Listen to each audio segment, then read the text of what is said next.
Bonjour, my beautiful friend. So here's the truth that most people haven't really accepted yet.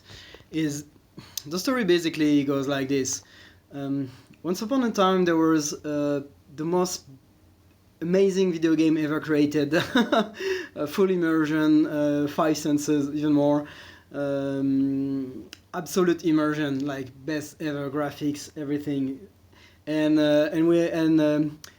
it was so popular, so many people wanted to play the game, and the game was procedurally generated and was based on an artificial intelligence nourished by the conscious activity of every player to become eventually independent and integrated. And and this structure has to experiment full spectrum of experiences, and even the spectrum of self-hatred, of dissociation, separation, isolation, self-harm, and that's darkness. And it was part of this innocent artificial intelligence that we went as incarnated player into that video game. We went here to play our part and to interact with this, which will become our social memory complex.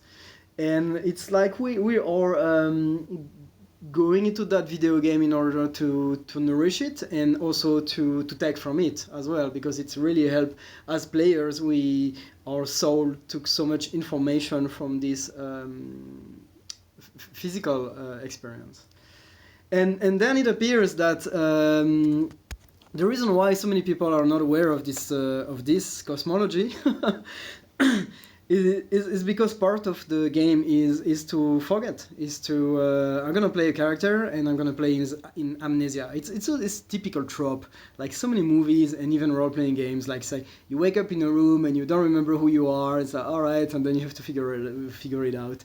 It's so very common, but this is how we went to play as Souls. We have no idea of who we truly are as players, but a few of us, actually more and more of us, it's like as new players came and old players left, they die and they don't reincarnate. It's like, the game is enough for me.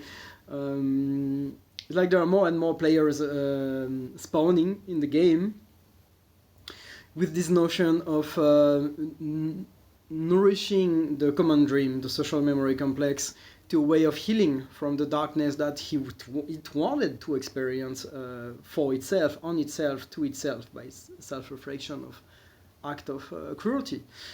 So we say, okay, now it's enough, and I think that's our future collective self, or hive, or human hive. Say, all right, it's enough. It's enough. You can heal now. It's like everybody's okay. So all the souls that get incarnated to play in this video game have different mission, but are ultimately with this idea of healing back the baby social memory complex to the light and to self-love again.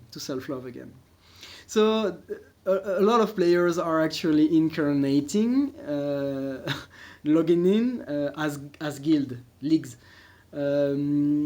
and so that's why there are groups of souls that comes with specific missions, and some of them want, and some are actively looking for each of them. I think this is something you feel like most of the time as a highly sensitive being, wherever you are at your journey, you always felt as an outcast. Like, I'm pretty sure each and one of us, we never think we were normal, okay? And we will never be normal, and it felt really lonely. So we had always this like, I may have some people that I can relate to, feel a bit friends maybe, but I feel so alone. Like, where's my real family, right?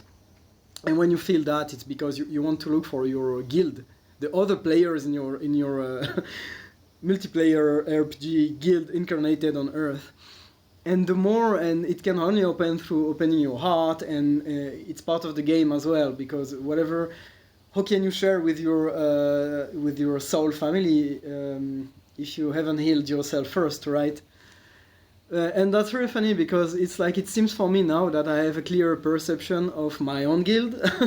What is our mission actually? What are we anchoring here on this planet in terms of fundamental change for the future of our species. And everybody is doing it in different. I think every guild that incarnated, at least the guild that are part of the that want to play that game of healing and ascension, because they're probably guilds, troll guilds. Maybe there are some players that say let's troll the game, and that was allowed during this period of time because collective consciousness wanted it. Say, yeah, troll me, abuse me, because I don't know what it does, what is it, and I want to experience that. And but now those players more and more they can't incarnate anymore because it's like there is a filter that has been set as our galaxy transition into this new sector, like which is so full of energy. It's like the filter actually for players to come in the simulation and play in the timeline we are, the best timeline ever, the golden path. It's restricted actually to more skilled souls, I would say. So only with time, it's like it can only get better. It's like the people that are incarnating here and more, they are more and more awake and ready to play the same game. And it's like we are more diplomatic guilds. It's like we are guilds that are okay. We may be super different, but we are ready to play together. Like we're ready to play in terms of cooperation and not competition. And that's why more and more, as we awaken as souls in this planet, I'm pretty sure any one of you, magicians, light workers, spiritual people, I don't know what's your denomination. You can say whatever you are. I'm pretty sure you felt more open those last years, and you strangely felt more and more. It's like you're feeding more and more people of your soul family in an extremely rapid fashion. You can tell me in the comments if that's the case, but that's my case. I'm meeting people of my soul tribe, and I'm meeting people of other guilds that play it's a different vibration, and they're here to anchor something different for the collective consciousness. But we're so like, yeah, I mean, we're not in this old game where souls incarnated at guilds in order to fight each other's, because that was the game. It was a giant RTS at the time. RTS is a real-time strategy game. That was what Earth was before. And now it's like, okay, it's over. Collective consciousness want to play more peaceful games. And it's actually possible. It's like the time of drama is over. We're done with drama. So we can have fun, we mature, and we need less and less dramatic intensities to be more and more fulfilled by this video game experience. And at the same time, it makes us more and more exuberant and beautiful, I think, because this is where we meet in full acceptance. All right, that was my rambling. I wish you a beautiful game. Tell me what is your if you know. Can you tell me about your group, your soul family, and what is their, if you know their name or their mission? And maybe one day I will tell you a little bit about mine, what I can tell, what I can tap into. All right? Okay, thank you very much. I love you.